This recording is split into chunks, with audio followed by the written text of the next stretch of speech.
Buhis buhay ang pagtakas ng mga kaibigan ni Tanggol sa bilangguan habang nag-aabang sila Tanggol, Amanda Supremo at Mang Berting sa paglabas ng mga kaibigan ni Tanggol na lalabas sa Lagusan malapit sa tulay. Inalerto naman ng koreksyon ang kanilang hanay dahil sa mga pugante. Humingi naman ng backup sa mga pulis ang koreksyon, kaya dali-daling umalis sila Rigor at kasamahan para rumispondi sa nangyaring pagtakas. Habang papalabas na ang mga kaibigan ni Tanggol, di maiwasan na magkaputukan dahil nasundan ang mga ito at nakaalerto na din ang mga otoridad sa palibot ng koreksyon. Ilan sa mga kaibigan ni Tanggol ay di na nakalabas pa ng buhay at ang iba naman ay nagtagumpay nakasakay sa mga sasakyan nila Tanggol habang sila ay papalayo sa lugar. Nakasalubong naman nila ang mga pulis, maging sa likuran ay meron ding nakaabang, kaya naman si Tanggol ay nagdesisyon na pasabugin na lang ang harapan na bahagi na nilagyan ng checkpoint na pinagpwistuhan naman ni Rigor. Ilang sandali ay pinasabog na nga ni Tanggol ang checkpoint ni Rigor na nagresulta sa malaking pagsabog at tinamaan dito si Rigor. Sa palagay mo kaibigan, ito na kaya ang katapusan ni Rigor?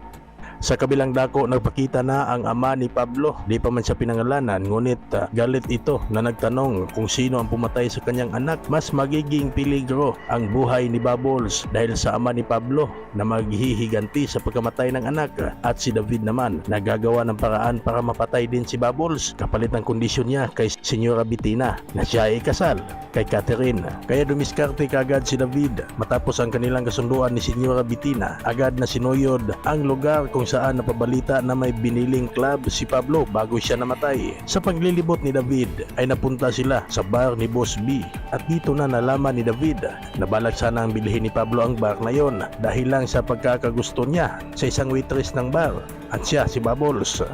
Kaya naman si Jelly, matapos makita si David ay takot na takot ito at agad umuwi sa kanilang bahay para ibalita kay Bubbles na mayroon na namang naghahanap sa kanya ng mga tauhan ni Pablo. Sa kasamaang palad ay nasundan naman siya ni David hanggang sa bahay nila ni Jelly at pinasundan siya ni David ng kanyang tauhan para malaman kung sino ba talaga si Bubbles. Hindi na malaya ni Bubbles na palihim na pala siyang kinukunan ng mga larawan sa tauhan ni David. May mga larawan na ni Bubbles si David. Sa susunod na mga yugto ay malalaman na ni David kung sino talaga si Bubbles, at dahil sa utos ni Senyora Bettina ay tiyak hindi na magtatagal at kanya nang lalakarin upang mapatay si Bubbles. Kaibigan, kung gusto mo ang videong ito, please like, mag-comment ka na din at papindot ng subscribe button. Isama mo na ang notification bell upang sa ganon ay manotify ka sa mga bago nating video.